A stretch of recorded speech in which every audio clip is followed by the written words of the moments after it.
ಬೇಗ ಬೇಗ ಸಬ್ಸ್ಕ್ರೈಬ್ ಆಗಿ ಲೈಕ್ ಮಾಡೋದು ಮರಿಬೇಡಿ. ಮೈ ಡ್ರೀಮ್ಸ್ ಕನ್ನಡ ಯೂಟ್ಯೂಬ್ ಚಾನಲ್ಗೆ ಸ್ವಾಗತ. ಇವತ್ತು ನಾವು ಟೆಲಿಲಾ ಬಗ್ಗೆ ತಿಳ್ಕೊಳ್ಳೋಣ.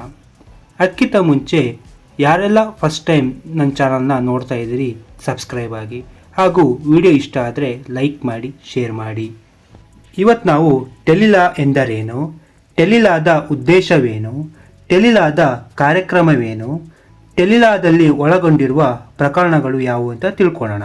ಮೊದಲನೇದಾಗಿ ಟೆಲಿಲಾ ಎಂದರೆ ಭಾರತ ಸರ್ಕಾರವು 2017ರಲ್ಲಿ ಪ್ರಾರಂಭಿಸಿದ ಒಂದು ಯೋಜನೆಯಾಗಿದ್ದು, ಸಾಮಾನ್ಯ ಸೇವಾ ಕೇಂದ್ರಗಳ ಕಾಮನ್ ಸರ್ವಿಸ್ ಸೆಂಟರ್ ಮೂಲಕ ಕಾನೂನು ಸಲಹೆ ಅಗತ್ಯವಿರುವ ಅನಾನುಕೂಲಕರ ಜನರನ್ನು ಪ್ಯಾನೆಲ್ ವಕೀಲರೊಂದಿಗೆ ಸಂಪರ್ಕಿಸಲಾಗುತ್ತದೆ.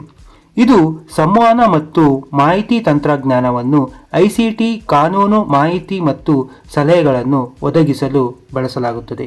ವಿಶೇಷವಾಗಿ ವಿಡಿಯೋ ಕಾನ್ಫರೆನ್ಸಿಂಗ್ ಸೌಲಭ್ಯಗಳ ಮೂಲಕ ಒದಗಿಸುವ ಕಾರ್ಯಕ್ರಮವಾಗಿದೆ.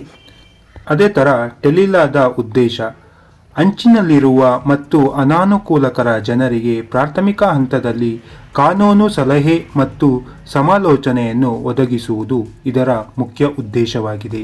ಟೆಲಿಲಾದ ಕಾರ್ಯಕ್ರಮ ಇದು ಇಂಟರ್ಫೇಸ್ ಪ್ಲಾಟ್ಫಾರ್ಮ್ ಮೂಲಕ ವಕೀಲರು ಮತ್ತು ನಾಗರಿಕ ನಡುವಿನ ಸಂವಹನ ಮತ್ತು ಮಾಹಿತಿ ತಂತ್ರಜ್ಞಾನದ ಬಳಕೆಯನ್ನು ಆಧರಿಸಿದೆ.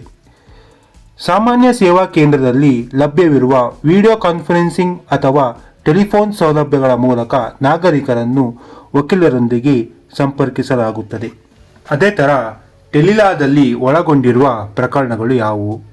ವರದಕ್ಷಿಣೆ, ದೇಶೀಯ ಹಿಂಸಾಚಾರದಿಂದ ರಕ್ಷಣೆ, ವಿಚ್ಛೇದನ, ಹಿರಿಯ ನಾಗರಿಕರ ನಿರ್ವಹಣೆ, ಕೌಟುಂಬಿಕ ವಿವಾದಗಳು, ಭೂಮಿ ಮತ್ತು ಆಸ್ತಿಯ ಹಕ್ಕುಗಳು, ಲೈಂಗಿಕ ಕಿರುಕುಳ, ಪರಿಶಿಷ್ಟ ಜಾತಿ ಪರಿಶಿಷ್ಟ ಪಂಗಡದ ಸದಸ್ಯರ ಮೇಲಿನ ಹಿಂಸಾಚಾರ, ಹಾಗೂ ಪುರುಷರು ಮತ್ತು ಮಹಿಳೆಯರಿಗೆ ಸಮಾನ ವೇತನ, ಮಾತೃತ್ವ ಪ್ರಯೋಜನಗಳು ಮತ್ತು ಭ್ರೂಣ ಹತ್ಯೆ ತಡೆಯುವಿಕೆ, ಬಾಲ್ಯ ವಿವಾಹ ನಿಷೇಧ, ಫೋಕ್ಸೋ ಲೈಂಗಿಕ ಅಪರಾಧಿಗಳಿಗೆ ಮಕ್ಕಳ ರಕ್ಷಣಾ ಕಾಯಿದೆ, FIR ದಾಖಲಿಸುವ ಪ್ರತಿಕ್ರಿಯೆ. ಈ ಎಲ್ಲ ಪ್ರಕರಣಗಳು ಗ್ರಾಮೀಣ ಪ್ರದೇಶದ ನಾಗರಿಕರಿಗೆ ಕಾನೂನು ಸಹಾಯ ಪ್ರವೇಶವನ್ನು ಸುಲಭಗೊಳಿಸಲು ಈ ಕಾರ್ಯಕ್ರಮವನ್ನು ಅನುಷ್ಠಾನ ಮಾಡಲಾಯಿತು. ಇಷ್ಟೊತ್ತು ವಿಡಿಯೋವನ್ನು ನೋಡಿದ್ದಕ್ಕೆ ಧನ್ಯವಾದ. ಇದೇ ಥರ ಸಹಕರಿಸ್ತಾ ಇರಿ, ಶೇರ್ ಮಾಡಿ, ಲೈಕ್ ಮಾಡಿ, ಸಬ್ಸ್ಕ್ರೈಬ್ ಆಗಿ. ಇನ್ನೂ ಹೆಚ್ಚಿನ ವಿಡಿಯೋ ಮಾಡೋಕ್ಕೆ ಪ್ರೋತ್ಸಾಹ ಸಿಗುತ್ತೆ. ಧನ್ಯವಾದಗಳು.